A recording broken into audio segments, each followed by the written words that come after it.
I've got 2 minutes to try and convince you the stories of Jesus are not just some made-up legends. My time limit means I'm only going to be able to give you one argument, but I think it's a pretty good one. Here goes. There's just way too much cringe in the stories to be made up.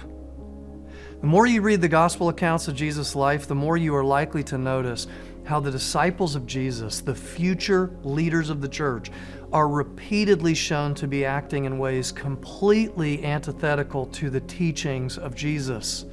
In Mark 10, the disciples are fighting over power and influence. At the Last Supper, Peter tells Jesus he'll never deny him, and then he does just that. During Jesus' most intense night of prayer, the disciples are sleeping. At one point in the Gospels, the disciples try and keep children from bothering Jesus. So much cringe. This is not the sort of stuff you would make up if you were trying to get people to subscribe to your new religion. Why did they keep these details in the Bible? Here's why. Because those books about Jesus aren't legend. They're historical documents rooted in actual history.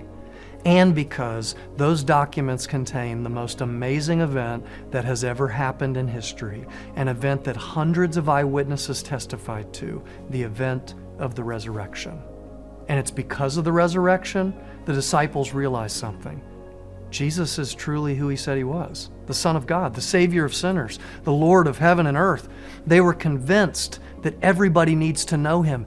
Everything he did, everything he said, everything we and the other eyewitnesses can remember, even the stuff about us that we wish hadn't happened, put it in there. Because first of all, God works through our junk. It doesn't scare him away, but mostly because it's not a story about us. It's the story about the one to whom all stories finally point, Jesus.